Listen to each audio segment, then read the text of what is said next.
మాత్రం తెలుగు సమాజంలో మాత్రం లేదా బావితత్వం అనగానే నేను పెళ్లి చేయడం 12 ఏళ్ళ కింద కావడం ఆ అమ్మాయి జుట్టు కొరిగించడం మొదలు పెట్టడం అవతల మూలం ఉండి చచ్చిపోయేదాకా అక్కడే ఉండడం అది మామూలుగా బ్రాహ్మణ కుటుంబాలు తెలిసిన విషయం అండి. నమ్ముతాడు మలయాళీ బ్రాహ్మణుడు కేరళ బ్రాహ్మణుడు వాళ్ళు దీంట్లో అంతకీ పనిలం కాదు. నిజానికి అక్కడ కలిగించే ముఖ్యమైన విశేషం ఏమిటంటే పితృస్వామ్య వ్యవస్థ అనేది స్త్రీలను ఎంతగా బాధించిందో పురుషులను అంతే బాధించింది. అది మనకు కేరళ సమాజంలో కనిపించినంత స్పష్టంగా ఇతర సమాజంలో కనిపించదు.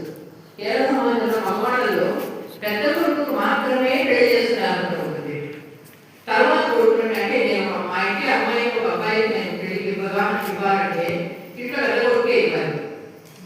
కొడుకు లేదనుకోండి అందరూ కూతురు ఉన్నారు పెళ్లిళ్ళతోనే ఆ ఇంటి పెళ్లిళ్ళతోనే పెళ్లిళ్ళు కాకుండా ఉండిపోయే ఆడవాళ్ళ సంఖ్య విపరీతంగా పెరగడానికి కేరళ సమాజంలో ముఖ్య కారణం ఏమంటే పెద్ద కొడుకు మాత్రమే ఆస్తి వస్తుంది, పెద్ద కొడుకు మాత్రమే వివాహం వస్తుంది, రెండో కొడుకు మూడో కొడుకు వాడు చూసుకోవాలి. వాడు చూసుకోవాలంటే వాళ్ళు ఏం చేసేవాళ్ళు లిటరల్గా ఊరి మీద పడేవాళ్ళు. లిటరల్గా సంబంధాలు పెట్టుకునేవాళ్ళు. అన్ని సంబంధాలు పెట్టుకోవడమే తప్ప ఒక పద్ధతిలో వివాహం చేసుకోవడం సంసారాన్ని నడపడం అనేది ఉండేది కాదు. అసలు నందూతుడి జీవితాన్ని కనుక చూస్తే మనం హతాశలైపోతాం. ఇక్కడ మన తెలుగు సమాజంలో బ్రాహ్మణ జీవితాలు ఇంత ఘోరంగా లేవు. నిజానికి నంబూతుడి సమాజంలో జీవితాన్ని చూస్తే అందుకే అక్కడ పెళ్లి కాని ఆడవాళ్ళు చాలా మంది ఉండిపోయేవాళ్ళు. ఆ పెళ్లి కాకుండా ఉండిపోయిన ఆడవాళ్ళ వల్ల దానివల్ల బహుశా వాళ్ళు చదువుకోవడం కూడా ఏ విధంగా అనుకుంటారు. ఇంట్లోనే ఉండేవాళ్ళు అంటే అక్షరాలు 20% ఉంటుంది కేరళలో. అది ఉంటుంది వాళ్ళకి.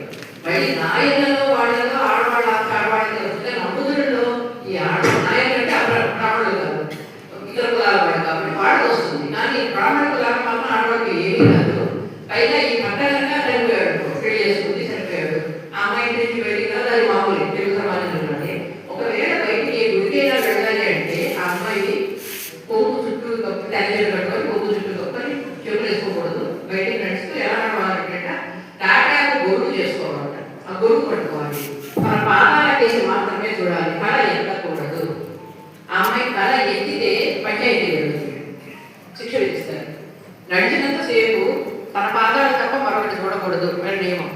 పొరపాటుగా ఎవరినో మగవాడిని చూసింది అనుకోండి, మొదటి శిక్ష ఏమో తెలుసా? వాడు పెళ్లి చేసుకోవాలి. వాడు పెళ్లి చేసుకోను అన్నాడు అనుకోండి, ఈ అమ్మాయికి ఏం చెల్లించాలి?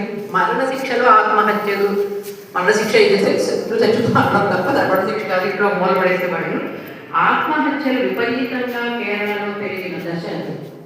మీకు ఎందుకు చెప్తాను అంటే ఇది వాళ్ళ రచయితుల మీద కూడా ప్రభావం చూపిన అంశం. చాలా బాగా విషయం పెట్టి అద్భుతమైన రచన చేసిన సరస్వతి అమ్మాయి. తర్వాత Rajalakshmi first famous writer Malayalam పేరు రాజలక్ష్మి. ఆవిడ 1962 ఇద్దరు కూడా 62 చనిపోయారు. సరస్వతి అమ్మాయి అయితే కనుక ఆవిడ రాసిన కథల్ని ఇప్పుడు నిద్రపెట్టుకున్నాడు. ఇప్పుడు మలయాళ సమాజం నిద్రపెట్టుకున్నాను అంత అద్భుతమైన కథని. ఆవిడని ఎవ్వరూ పలికించేవాడు కాదు. సంఘ వైష్ణవులకు వేయగలమాట. ఒక బ్రాహ్మణులు అనిపించేది నువ్వు ఈ పుస్తకాలు రాసి నువ్వు పేరు తెచ్చుకొని ఇలాంటి పనులు చేస్తావా అని ఆవిడ వేసేవాడు. ఆవిడ ఒంటరితనం ఎంత ఫీల్ అయ్యేదంటే 30 ఏళ్ల వయసులోనే ఇప్పుడు భర్త చనిపోయాడు. అప్పటి పండుగలానే ఎవరు పలికించేవాడు కాదు. ఈమె రచనలు ఎవరు చదివేవాడు కాదు. ఈమె చనిపోయిన తర్వాత పేపర్లు 1944 అనుకున్నాడు, పేపర్లో న్యూస్ చేయడం వచ్చింది. ఎందుకంటే ఆవిడ చిన్న ఫోటో ప్రింట్ షాప్లో పనిచేసింది, చిన్న ఉద్యోగం చేసింది. చిన్నగా ఒక చిన్న 12 ఫోటో ప్రింట్ షాప్లో పనిచేసే సరస్వతి అమ్మ నిన్న ఆకస్మికంగా మరణించారు. ఎక్కడ రచన జరిగేది, ఆవిడ రచయితే మాడలేదు. అప్పటికే ఆవిడ 12 డబ్బా సమయాలు ఇచ్చింది. ఆవిడ పేరు తెలుసు. కానీ కేరళలో ఇలా జరుగుతుందా అని అనుకుంటాం, కానీ కేరళలో కూడా అది జరిగింది. రాజలక్ష్మి అయితే ఆత్మహత్య చేస్తుంది 1962-63. రాజలక్ష్మి చాలా మంచి రచయిత, ధైర్యంగా రాస్తున్నప్పుడు తెలుసుకునేవాళ్ళు. పత్రికలు దాదాపు ఆవిడ నవలన్నీ వెనక్కి పంపేది. చాలా రోజులు వెనక్కి పంపారు. చెట్టు వరకు ఒక పబ్లిషర్ కూడా ధైర్యం చేసి వేశాక పాఠకులకు నచ్చుతోందని తెలిసిన తర్వాత రాజలక్ష్మి కథ వేయడం మొదలెట్టారు. చివరిగా ఒక నవల రాస్తుంది. ఆవిడ ఏం చేస్తారు, నా అనుభవం నుంచి నేను రాయగలను, నా అనుభవం కాదు నేను ఎక్కడ రాస్తాను అనేది. ఆవిడ కావడం మొదలైంది. 2 వారాల సీరియల్ రాగానే మొత్తం బంధువర్గం అంతా, కుటుంబ సభ్యులంతా ఆ పత్రికా ఆఫీసులకు దాడి చేసి మీ సీరియల్ ఆపేస్తారా లేదా, ఎవరు తగలబెట్టమా అంటే ఎవరు మీకే సంబంధం మా గురించి రాస్తుంది, ఇది ఆపేస్తారా లేదా అంటే వాళ్ళు ఆపేస్తారు.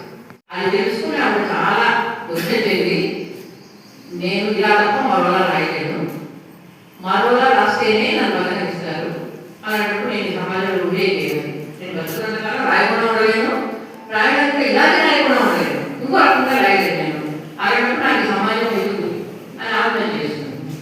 ఆ అమ్మాయి ఆత్మహత్య చేసుకున్న తర్వాత కట్టి రావాలంటే ఆలోచించారు, కష్టపెట్టింది. తర్వాత 4 విషయాలు వచ్చినా 4 పూర్తి చేశారు. అంటే కేరళలో స్త్రీలు అనుభవాలు ఎలా ఉండేవంటే, అనుభవాలని మామూలుగా మనం ఏమనుకుంటే అనుభవాన్ని కథలుగా రాసేది కనుక మనకు కొంచెం ఊరట కలుగుతుంది అనుకుంటాం. మరి మన హిస్టరీకి సిద్ధాంతం కూడా అండి, మనకి కొంచెం ఊరట కలుగుతుంది అని. కానీ నిజానికి మన ఊరట కలగకపోగా దానివల్ల కూడా మరికొన్ని కష్టాలు, అలవాటు కష్టాల నుంచి చాలా మంది వాళ్ళు సైకలాజికల్గా దెబ్బతిన్న రచయిత్రులు కేరళలో కనిపించినంత మిగతా భారతంలో మనకు కనిపించారు. చాలా ఫెమినిజం పూర్తిగా వచ్చిన తర్వాత మనకి ఇప్పుడు సారా జోసెఫ్ లాంటి వాళ్ళు, కమలాదాస్ అయితే సమాజం బాగా సంపన్న కుటుంబానికి చెందిన ఆమె చాలా దేశాలలో రాజకీయ నాయకులతో అందరితో స్నేహం ఉండేది కాబట్టి ఆవిడ సాహిత్యాన్ని తిట్టుకున్నా ఎవరు గట్టిగా అనేవాళ్ళు కాదు, ఆవిడ కేర్ చేసేది కాదు. ఆ రకంగా మాధవి కుట్టి పేరుతో ముందు రాసేది, వాడు మలయాళం అంతా మాధవి కుట్టి పేరుతో రాసింది. తర్వాత కమలాదాస్గా ఇంగ్లీష్లో కమలాదాస్గా, మలయాళంలో మాధవి కుట్టిగా రాసింది. ఆమె కవిత్వం కూడా ఇట్లాగే సంచలనాత్మకంగా ఉండేది ఆవిడది. కానీ ఆవిడ మాత్రం ఎవరు ఏమి అనేవాళ్ళు కాదు, మాధవి కుట్టిని మాత్రం. కానీ మిగిలిన వాళ్ళకి ఆ సౌకర్యం లేదు. అందుకని మలయాళంలో అక్కడి నుంచి మొదలుపెట్టి రాజలక్ష్మి వరకు చూస్తే కనుక 70లు 80ల్లో, నిజానికి ఆ టైంలో 60లు 70లు వచ్చేసరికి మన కమ్యూనిస్ట్ ఉద్యమం బలపడడం, వామపక్షాల ప్రాబల్యం పెరగడం జరిగిన తర్వాత వత్స పూర్తిగా మార్క్సిస్ట్ రచయిత. కానీ ఆమె దేనికి సంబంధించి చాలా ధైర్యంగా ఎక్కువగా రాసేది, కానీ జాగ్రత్తగా రాసేది. కానీ అది చేసిన పని ఏంటంటే తిరుగుబాటుదారులు, విప్లవాలు, విప్లవం హీరోలు అవి చేసేది కాదు. మార్క్స్ చేయనప్పటికీ అది రాయాలన్నప్పటికీ ఒక స్త్రీగా రాసేది. ఎలా రాసేది? కుటుంబం అంతా అదే మానవ సంబంధాలు, ఆర్థిక సంబంధాలు లేదా మన జీవితాలు, ఆ వాక్యాన్ని తన నవలతో చూపించేది. ప్రతి కుటుంబంలోనూ ఆర్థిక సంబంధాలే ఉంటాయి, ఇతర సంబంధాలని ఊహాకల్పించేది నిజంగా ఉండవు, మనకి సెంటిమెంటల్గా అనుకోవడం మన ఫూలిష్నెస్ అని ఆవిడ భార్యాభర్తల మధ్య కావచ్చు, తండ్రి కొడుకుల మధ్య కావచ్చు, అందరి మధ్య ఆనందం అనేది ఉంది చెప్పడం ద్వారా ఆమె తన వామపక్ష భావనని పరోక్షంగా అదే కుటుంబంలో చూపించింది. ఒకే ఒక నవలలో కాకూడదు, కొడుకు విప్లవకారుడు, తల్లి పట్టే బాగా, కొడుకు విప్లవకారుడు ఉద్యమంలోకి పోతే తల్లి ఎలాంటి కష్టాలు పడుతుంది అనే విషయం మీద ఒకటి రాసింది. కానీ సాధారణంగా ఈ కూడా ఎక్కువగా రాసింది. చాలా మంచి రచయితగా వరుసలకి పేరు. కానీ మన అక్కడి నుంచి మళ్ళీ ఆనందాలలో వచ్చేటప్పుడు అది కోట్ చేస్తారు. 50, 60ల్లో తమిళంలో మీకు అన్ని రకాల సేమ్ సంప్రదాయాలు, సంస్కరణానికి సంబంధించి రాజకృష్ణ మొట్టమొదటి నవల రచయితకి అక్కడి నుంచి మొదలుపెట్టి తమిళంలో మామూలుగా అందరూ మామూలుగానే రాసుకుంటూ వచ్చారు. కానీ 1972లో చూడమని రామన్ అని ఆమె ఒక కథ రాసింది. ఆ కథ చూసినప్పుడు మాత్రం అంటే శ్రీనివాసులు ఇంకా అరవేస్తుంది. అప్పటికి మా దగ్గర శ్రీనివాసులు వర్గాలు ఏమీ లేదు. ఆవిడ టెలివిజన్ అనే పదం ఎక్కడ సాహిత్యం కూడా అప్పటికి లేదు. కానీ ఈవిడ అంటే 4 ఆశ్రమాలు, మన మామూలుగా సంస్కృతిలో 4 ఆశ్రమాలు ఉన్నాయి. బ్రహ్మచర్యము, గృహస్థాశ్రమము, వాడప్రస్థము, సన్యాసము. 4 ఆశ్రమాలు మగవాడికేనా అని ఒక ప్రశ్న వేసుకుంది. ఇప్పుడు గైనోక్రిటిజం గురించి మాట్లాడుకుంటున్నాడు. మన గైనోక్రిటిక్ ఆధారంగా చూస్తే కనుక ఆడవాళ్ళ ఆశ్రమాలు వేరే ఉంటాయి, ఆడవాళ్ళ ఆశ్రమం ఇవే ఉండాల్సిన పర్లేదు. ఆడవాళ్ళకి బ్రహ్మచర్యం అనేది ఉండదు, ఒక విధి ఉండదు, అదే ఉండదండి. ఆ అమ్మాయి 16 ఏళ్ళ వయసులో ఒక అబ్బాయి ప్రేమించి పెళ్లి చేసుకుంటుంది. ఆ అబ్బాయి ఉప్పి ఎంత చనిపోతాడు. మూర్తి అని ఒక అబ్బాయి పెళ్లి చేసుకుంటుంది. ఆ అబ్బాయి విషపడుతుంది, పెళ్లి చేసుకుంటుంది, 2 పిల్లలు ఉంటారు. అన్ని రకాల ఆనందమైన జీవితం. కానీ ఆ అమ్మాయికి అసలు తృప్తి, ఎందుకంటే ఇంటలెక్చువల్ గా మూర్తి తనకు సమానం కాదు. ఈ ఎమోషనల్ ఇది కూడా కంపాటబిలిటీ తగ్గిపోయింది, ఫిజికల్ కంపాటబిలిటీ ఒకే మిగిలింది. ఆమె ఎమోషనల్ కంపాటబిలిటీ కానీ ఇంటలెక్చువల్ కంపాటబిలిటీ కానీ ఎవరికి లేదని గ్రహించుకుని అబ్బాయి డైవర్స్ చేస్తుంది.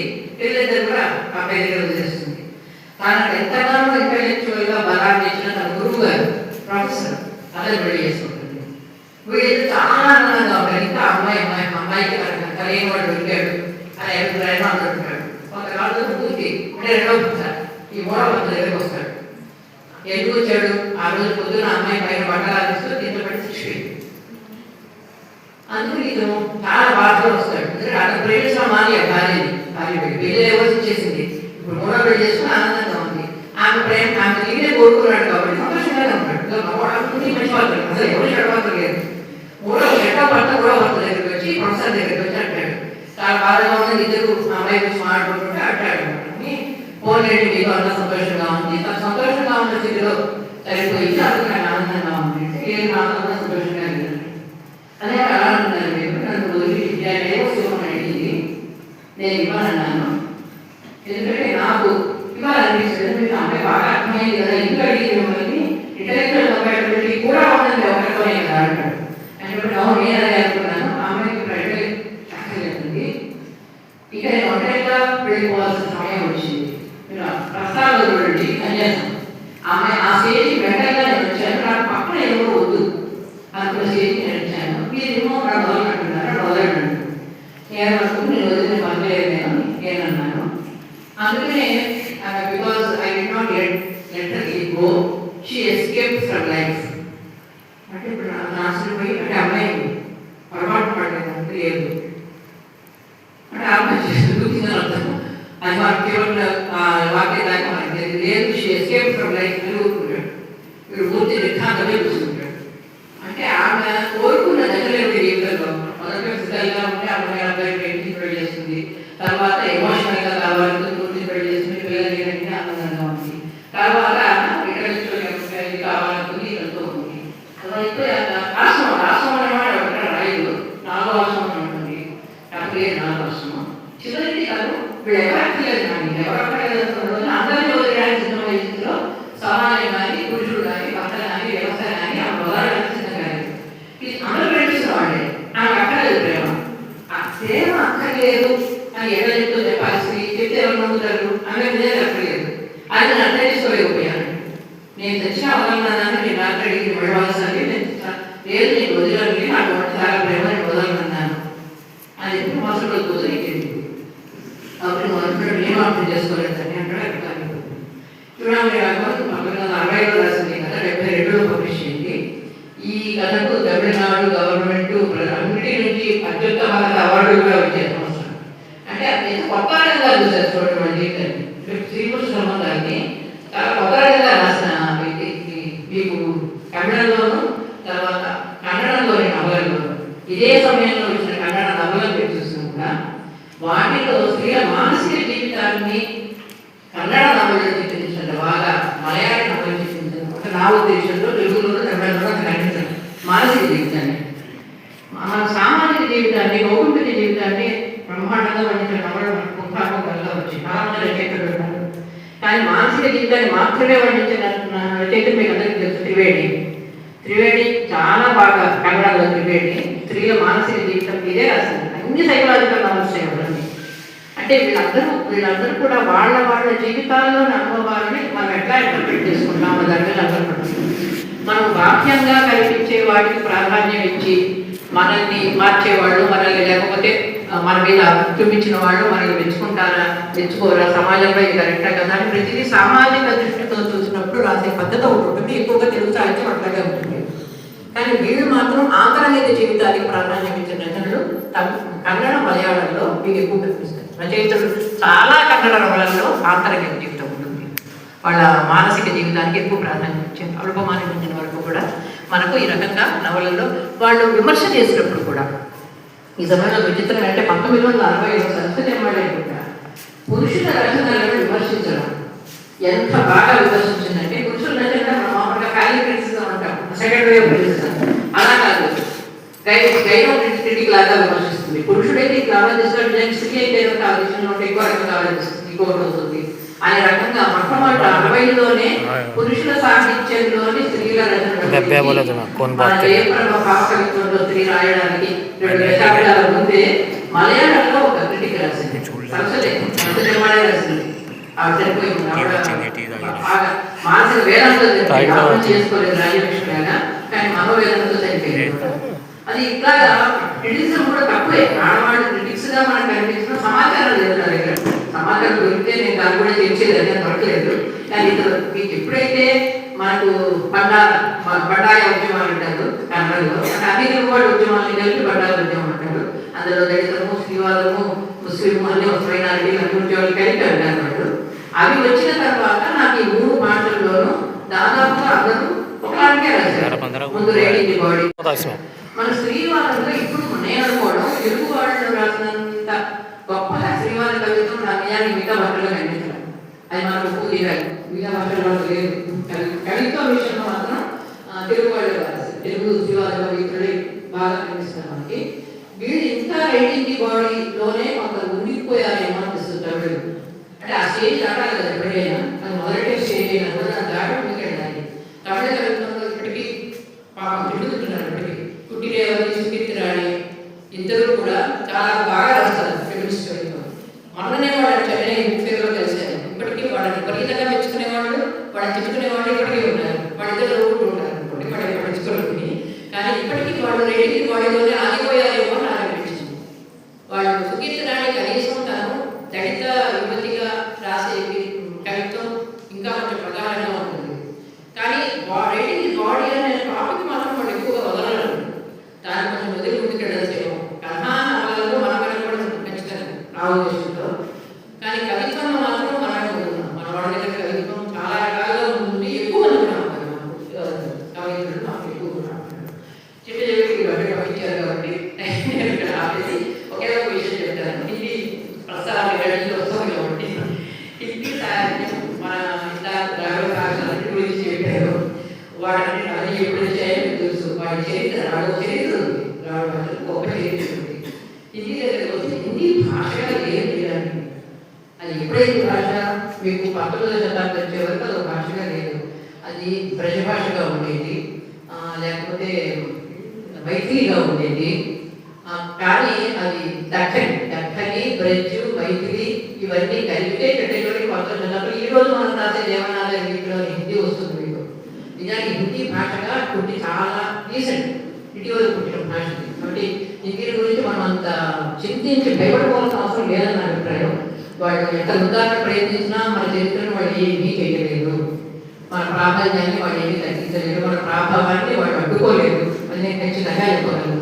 కాబట్టి దాని గురించి ఒత్తిడి చేసుకొస్తారంటే రైతులు ఒత్తిడి తీసుకొస్తారు. మనం రాసేదే మనం రాస్తాం. మనం హిందీ చేస్తాం, హిందీలో రాయడం మొదలెట్టాము. ఏం భయపడతాం? ఇప్పుడు అందరూ అర్జెంట్గా హిందీ చేస్తాం రాస్తామా? నాకు హిందీ వచ్చినా నేను హిందీలో రాస్తాను. తెలుగులో రాస్తాను. నేను తొమ్మిది హిందీ నేను భయపడదు హిందీ. కానీ మనం భయపడాల్సిన అవసరం ఏమీ లేదు. ఇంకా ఒక్క విషయం చెప్పి ముగిస్తాను. ఇటీవల అవధి అవధి బ్రజ్ లేకపోతే దక్కని సంస్కృతం ఇవన్నీ కలిపి వచ్చింది మనకి హిందీ. అవధి భాషలో సాధించాలని హిందీ వినిపిస్తుందన్న బాధలో అయోధ్యలో ఇప్పుడు ఒక ప్రెస్ ఏం చేస్తుందంటే అవధిలో రాయిస్తుంది. పరిగట్టుగా అవధి వచ్చిన రచయితల్ని ఏది కూర్చి వాళ్ళు పిలిపించి మీరు అవధి భాషలో రామాయణం రాయండి. తులసీదాస్ రామచరితమానస అవధిలో ఉంది. రామచరితమానస చాలా మందికి అర్థం కావట్లేదు. దానికి నా మిత్రుడు ఉన్నాడు కాబట్టి తెలుసు. అవధి భాషలో నాకు మంచి మిత్రుడు ఉన్నాడు ఢిల్లీలో. అతను అవధి అయోధ్యకు చెందినవాడు. అతను అవధి భాషలో రాయగలడు. ఇంకా అవధి వచ్చిన వాళ్ళలో మిగిలిన కొంతమందిలో అతను అతను తులసీదాస్ రామచరితమానస్కి అతను డిక్షనరీ కూడా రాశాడు. ఇప్పటి వాళ్ళు రామచరితమానస్ అర్థం కావాలంటే దాని హిందీలో అనువాదాలు, సంస్కృతంలో, ఇంగ్లీష్లో అర్థాలు ఇస్తూ నిఘంటువు తయారు చేశాడు. అతన్ని ఇప్పుడు అవధిలో రచనలు చేస్తే మేము వేస్తామని వాళ్ళు ఆఫర్ ఇచ్చారు. తెలుగు హిందీలో భాగమే కదా. అవధిలో ఎప్పుడు రచనలు వాటి ప్రతి ఒక్కరు మన నుంచి మాత్రమే రావడం లేదు. హిందీకి దారి తీసిన భాషల నుంచి కూడా వస్తుంది. నిజానికి మీరాబాయి బ్రజ్ భాష, రాజస్థానీ, గుజరాతీ 3 పేర్లు రాసింది. ఆవిడ రాసిన భాష హిందీ. కానీ హిందీ మాకు ప్రజలు కావాలి. ఆవిడ బ్రజ్ భాష ప్లస్ రాజస్థానీ, గుజరాతీ పదాలు కూడా ఉంటాయి. 3 పేర్లు ఉంటాయి మీరాబాయి ప్రజల్లో. ఇప్పటికీ మనం అలాగే వాడుకుంటున్నాం. వాటిని మన హిందీ చేయడం లేదు. ఆవిడ భాషలోనే వాడతాం మీరాబాయి ప్రజలని. కాబట్టి ఇప్పుడు అవన్నీ మళ్ళీ పునరుద్ధరించాలనే ప్రయత్నాలు కూడా జరుగుతున్న తరుణంలో ద్రవిడ భాషలకు ప్రమాదం వచ్చిందని నేనైతే వ్యక్తిగతంగా అనుకోవడం లేదు. ఈ సభాముఖంగా నా అభిప్రాయాలు ప్రకటించి నా పేరు కళ్యాణి గుంజ. లింగాయత్ని ఎవరిని అంటారు అనేది నాకు చాలా రోజుల నుంచి ప్రశ్న లోపల. లింగాయత్ అంటే వీరశైవం, బసవేశ్వరుడి మతము లింగాయత మతం. మామూలుగా శైవం అనేది వైదిక మతం, శైవము వైష్ణవు రెండు వైదిక మతాలు. బసవేశ్వరుడు 11వ శతాబ్దిలో తన మతం స్థాపిస్తున్నారని ప్రకటించినప్పుడు దాన్ని శైవం అనను నేను, అది వైదిక మతం అవుతుంది, నాది వీరశైవం అన్నాడు. తన వీరశైవానికి ఆయన కొన్ని నియమాలు పెట్టుకున్నాడు. సరే లింగధారణ అవి కాకుండా దాని యొక్క ముఖ్య విషయం ఏంటంటే తన మతం రాని వారిని పూర్తిగా బహిష్కరించడం. అంటే తీవ్ర స్థాయి వేరే వంటగా చూపిస్తాం కదా మీకు, శైవంలో కూడా ఒక మూఢత్వ స్థాయికి తీసుకెళ్ళిపోయాడు నిజానికి. దాని చేసిన మంచి పనులు ఏమంటే అందరికీ సమాన వేదిక కల్పించడం, లింగ మతం లేకుండా ఉండడం. ఆయన మతాన్ని ఆయన లింగాయత మతం అనలేదు, ఆయన వీరశైవమని అన్నాడు. కానీ ఆధునిక కాలంలో అంటే నాకు ఇండియా నుంచి కర్ణాటకలో మొదలైందని తెలియదు, కానీ లింగాయత మతం అనాలి వీరశైవ మతాన్ని. వీరశైవ అంతగా వైదిక భాగమే అనిపిస్తుంది మనకి. మన వైదికం కానే కాదు, మన హిందూ మతంతో సంబంధం లేదని చెప్పడం కోసం లింగాయత మతం అన్నారు. ఇప్పుడు లింగాయత్స్ అని ఒక చాలా మంది మనం లింగాయతులుగా ప్రకటిస్తుంటారు. అందుకని వాళ్ళ మరణించిన తర్వాత ధనక్రియ కూడా ధనకాండ కూడా చేయరు. వాళ్ళని ఆరాధ్యులు కూడా అంటారు, వైదిక మతం మీద ఆరాధ్యులను కూడా అంటారు. యశుపాత్రం కే విశ్వనాథుడు అందరూ ఆరాధ్యులు. అందుకే బాలసుబ్రహ్మణ్యం చనిపోయినప్పుడు ఆయన ఎలా చూశారు కదా, చేతిలో లింగం పెట్టి చేస్తారు. అవన్నీ బసవే మతం నుంచి వచ్చేవే. కానీ దాని ఇప్పుడు లింగాయత మతం అని ఇప్పుడు పొలిటికల్ అయింది. ఇప్పుడు ఏమిటంటే రాజకీయ ఉద్యమం అయింది. మాకు సపరేట్గా ఓటింగ్ ఇవ్వాలి, ఓటర్లుగా చూసినప్పుడు మమ్మల్ని మీరు హిందువుల ఓటర్లలో చేర్చద్దు, లింగాయతులను వేరుగా చూడండి అని కర్ణాటకలో ఆ మధ్య 2 ఏళ్ల క్రితం పెద్ద ఉద్యోగం కూడా లేకపోతే.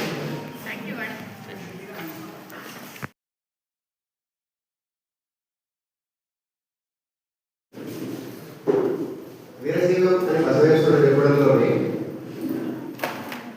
హిందూ మతం కాదు అని ఆయన అప్పుడు చెప్పినట్టేమి నాకు తెలియదు. అంటే ఇప్పుడు లింగాయతం అని అనడంలో హిందూ కాదు అని మీరు చెప్పుకున్నట్టు మీరు అంటున్నారు. అదే ఆయన లేదు, ఓకే వీరశైవం అన్నాడు. వైదిక మతంలో చెప్పే శైవం కాదు, నాది వీరశైవం. ఆయన హిందూ మతం కాదు. అవునా, తర్వాత వాళ్ళు హిందూ కాదు లింగాయతం అంటున్నారు అని చెప్తున్నారు. అంటే ఈ హిందూ ఆర్ హిందీ పదాన్ని వ్యతిరేకించే వర్గం ఒకటి కన్నడలో స్టార్ట్ అయింది కదా లింగాయతంలో. లేదండి, మతానికి మాత్రమే పరిమితమైన కాన్సెప్ట్. దీంట్లో వాళ్ళ భాష గురించి ప్రస్తావనే లేదు. అందరూ చక్కని కన్నడలోనే రాస్తారు. వాళ్ళు వీరశైవులుగా లింగాయతం.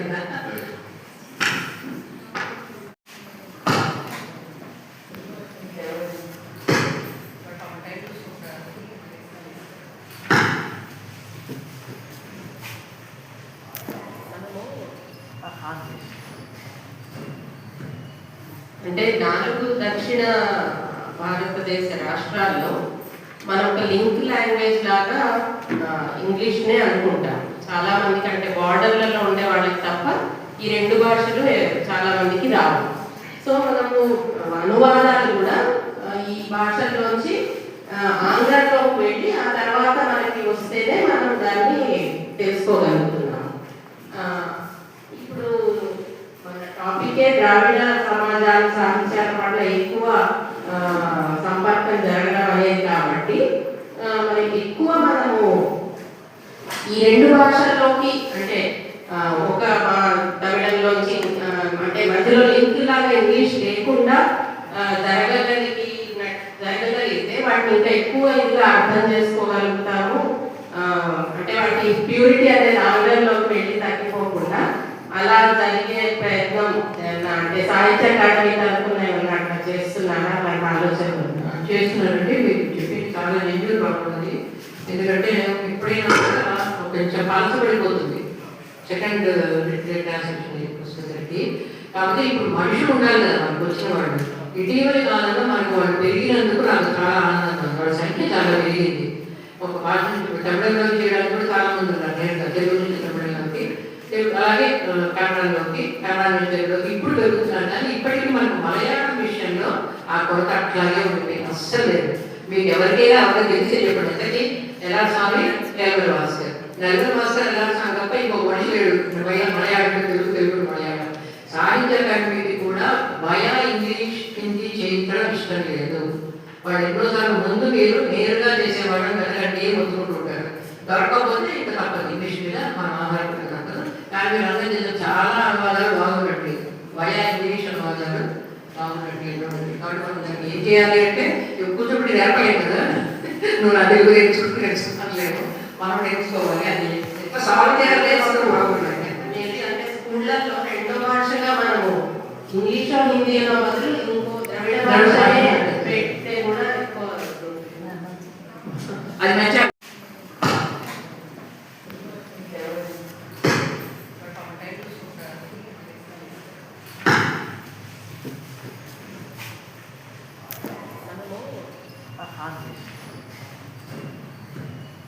అంటే 4 దక్షిణ భారతదేశ రాష్ట్రాల్లో మనం ఒక లింక్ లాంగ్వేజ్ లాగా ఇంగ్లీష్నే అనుకుంటాం. చాలా మందికి అంటే బార్డర్లలో ఉండే వాళ్ళకి తప్ప ఈ 2 భాషలు చాలా మందికి రావు. సో మనము అనువాదాలు కూడా ఈ భాషల్లోంచి ఆంగ్లంలోకి వెళ్ళి ఆ తర్వాత మనకి వస్తేనే మనం దాన్ని తెలుసుకోగలుగుతున్నాం. ఇప్పుడు మన టాపికే ద్రావిడ సమాజాల సాహిత్యాల పట్ల ఎక్కువ సంపర్కం జరగడం అనేది కాబట్టి మనకి ఎక్కువ మనము ఈ 2 భాషల్లోకి అంటే ఒక తమిళంలోంచి అంటే మధ్యలో లింక్ లాగా ఇంగ్లీష్ లేకుండా జరగగలిగితే వాటిని ఇంకా ఎక్కువ ఇదిగా అర్థం చేసుకోగలుగుతాము. అంటే వాటి ప్యూరిటీ అనేది ఆంగ్లంలోకి వెళ్ళి తగ్గిపోకుండా అలా జరిగే ప్రయత్నం అంటే సాహిత్య అకాడమీ తరఫున ఏమన్నా అట్లా చేస్తున్నారా నాకు ఆలోచన చేస్తున్నారండి. మీకు చెప్పి చాలా జెన్యూన్ బాగుంటుంది. ఎందుకంటే ఎప్పుడైనా కొంచెం పాల్చబడిపోతుంది సెకండ్ లిటరేచర్ ట్రాన్స్లేషన్ పుస్తకానికి. కాబట్టి ఇప్పుడు మనుషులు ఉండాలి కదా మనకు వచ్చిన వాళ్ళు. ఇటీవలి కాలంలో మనకు వాళ్ళు పెరిగినందుకు నాకు చాలా ఆనందంగా, వాళ్ళ సంఖ్య చాలా పెరిగింది. ఒక భాష నుంచి తమిళంలో చేయడానికి కూడా చాలా మంది ఉన్నారు నేరుగా తెలుగు నుంచి తమిళంలోకి, అలాగే కన్నడ నుంచి తెలుగులోకి ఇప్పుడు పెరుగుతున్నారు. కానీ ఇప్పటికీ మనకు మలయాళం విషయంలో ఆ కొరత అట్లాగే ఉంటుంది, అస్సలు లేదు. మీకు ఎవరికైనా ఎవరికి తెలిసి చెప్పండి, ఎంతకీ ఎలా స్వామి నెలగల భాస్కర్ ఎలా స్వామి తప్ప ఇంకొక మనిషి లేడు మలయాళం తెలుగు, తెలుగు మలయాళం. సాహిత్య అకాడమీకి కూడా వయా ఇంగ్లీష్ హిందీ చేయించడం ఇష్టం లేదు. వాళ్ళు ఎన్నోసార్లు ముందు మీరు నేరుగా చేసేవాళ్ళని వెళ్ళండి వదులుకుంటుంటారు. దొరకకపోతే ఇంకా తప్పదు, ఇంగ్లీష్ మీద మనం ఆధారపడి తప్పదు. కానీ మీరు అందరూ చేసిన చాలా అనువాదాలు బాగున్నట్టు, వయా ఇంగ్లీష్ అనువాదాలు బాగున్నట్టు. కాబట్టి మనం దాన్ని ఏం చేయాలి అంటే కూర్చోబెట్టి నేర్పలేము కదా, నువ్వు నా తెలుగు నేర్చుకుంటూ మనం నేర్చుకోవాలి. అది ఎక్కువ సాల్వ్ చేయాలి బాగున్నాయి. అంటే స్కూళ్ళల్లో రెండో భాషగా మనము ఇంగ్లీష్ హిందీలో బదులు ఇంకో ద్రవిడ భాషనే పెడితే కూడా ఎక్కువ అది మంచిగా కూడా వెళ్ళేటువంటి అంటే దాని మీద వచ్చినటువంటి కథలు అయితేనేమి నవల. నాకు ఈ అవకాశం ఇచ్చినందుకు ధన్యవాదాలు.